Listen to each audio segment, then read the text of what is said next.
Hi people, ఈ వీడియోలో మనం శివుడి జన్మం ఎలా జరిగిందో తెలుసుకుందాం.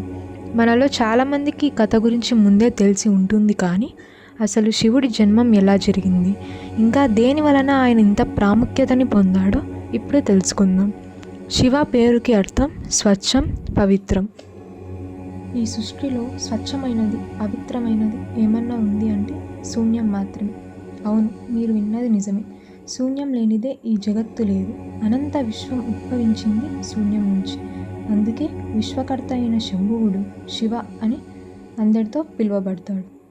ఏదైనా వస్తువును తయారు చేయాలంటే అది శూన్యం నుంచే తయారు చేయాలి.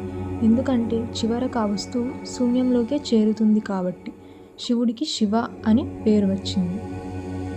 ఒకనాడు విష్ణువు, బ్రహ్మ తాములో తాముకు గొప్ప ఎవరని విభేదం వచ్చింది. నిజానికి ఇది ఒక విష్ణువు మాయ. తాముతో సమానమైన శక్తిని ఉద్భవించడానికి జరిగిన ఒక ప్రక్రియ వల్ల శివుడు జన్మించాడని తెలుస్తుంది. దీని గురించి బ్రహ్మదేవుడికి తెలియదు, కానీ విష్ణువుకి మాత్రం ఇలాంటి ఒక శక్తి వల్ల తామిద్దరము జన్మించామని, కాబట్టి శక్తిని మించిన దైవం సృష్టిలో ఏదీ లేదని గ్రహించాడు జగన్నాటక సూత్రధారి అయిన మహావిష్ణువు. అలాంటి మహాశక్తిని లోకం తట్టుకోలేదు కాబట్టి త్రిమూర్తుల జననం ఆవశ్యకమైందని తెలుస్తుంది. అలా వారిద్దరి మధ్య వాదనల పర్వం కొనసాగుతుండగా హఠాత్తుగా శూన్యంలో నుంచి ఒక పెద్ద స్తూపం అత్యంత తేజవంతుతో వారి పక్కన ప్రత్యక్షమైంది. దేవుడు నిరాకారిని, ప్రపంచమంతా నిండి ఉందన్న దృశ్యానికి ప్రతీకారం ఈ స్తూపం. ఆ స్తూపం ఆద్యంతం గురించి చర్చ మొదలవ్వగా విష్ణువు నేలని తవ్వడం మొదలుపెట్టాడు. పక్షి రూపంలో బ్రహ్మదేవుడు పైనుంచి చూస్తుండగా అతులేని శూన్యం తప్ప ఏమీ కనిపించలేదు. విష్ణువు తన ఓటమిని అంగీకరించి, నిరాకారుడవు నీవు, మనం అంత గొప్పవాళ్ళమైనా ఎట్టుపోయినా చివరకు మిగిలేది శూన్యం మాత్రమే. ఇంత పవిత్రమైన శూన్య సిద్ధాంతాన్ని చెప్పావని, చాలా గొప్పవాడివి అని శ్లాఘించాడు. పవిత్రకు మారుపేరుగా ఆయనకు శివ అని నామకరణం చేశాడు. మనుషుల తలరాతలను లిఖించే తాను విష్ణువు కంటే ఒక మెట్టు ఎక్కువే అని, ఇలా ఎంతసేపు వెతికినా దొరకని ఆద్యంతం గురించి వృధాసపడి ప్రయోజనం లేదని గ్రహించిన బ్రహ్మ శివుడికి ఆద్యంతం కనుగొన్నానని అబద్ధం ఆడుతాడు. దీనికి ఆగ్రహించిన శివుడు, ఇంతటి జ్ఞానివయ్యి కూడా అబద్ధం ఆడావని నీకు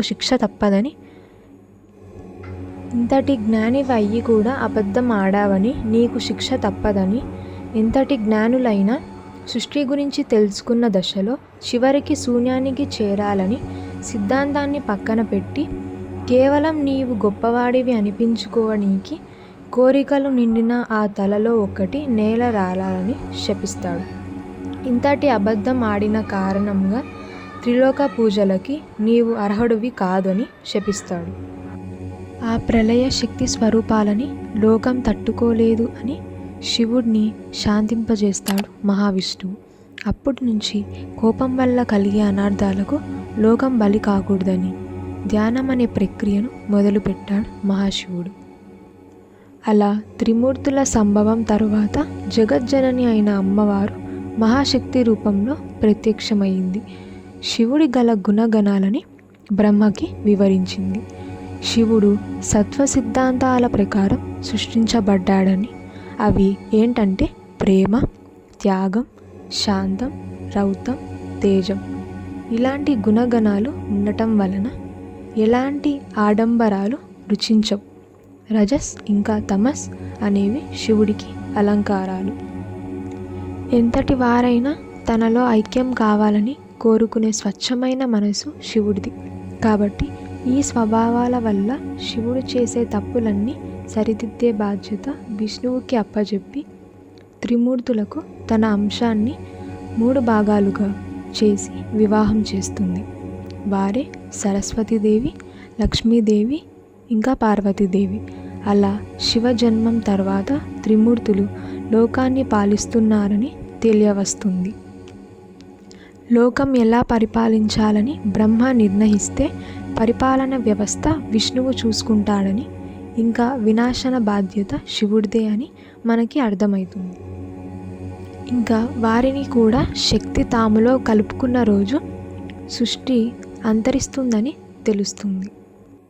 మానవులుగా జన్మించి కష్టాలను ఎలా తట్టుకోవాలో మనకు నేర్పమని విష్ణువుకి చెప్పిన శక్తి నారాయణుడు మానవ రూపంలో ఉన్నప్పుడు సహాయపడే బాధ్యతను శివుడికి అప్పజెప్తుంది. ఈ ప్రక్రియలో ఎలాంటి దోషాలు జరగకుండా చూడటం బ్రహ్మవంతు. అవే రామాయణ మహాభారతం ఇతిహాసాలుగా, భగవద్గీత సారాంశాలుగా మన ఆచరణలో పెట్టుకునే పద్ధతి. నిరాకారుడైన దేవుడికి మానవుడి ఊహ జతపడటం వల్ల విగ్రహారాధన మొదలయ్యింది. కానీ త్రిమూర్తుల శక్తిని జనులు పూజించాలని ఉద్భవించిన లింగం తప్ప ఇంకా ఏ విధమైన ఆకారాన్ని పూజించకూడదని ఒక వాదన బలంగా వినపడుతుంది. అలా శివుడి జన్మం జరిగిందని వివిధ కథలు చెప్తున్నాయి. ఈ వీడియో మీకు నచ్చినట్టయితే లైక్ చేయండి, షేర్ చేయండి. మరిన్ని వీడియోస్ కోసం ఛానల్ని సబ్స్క్రైబ్ చేయండి. Thank you. Bye bye.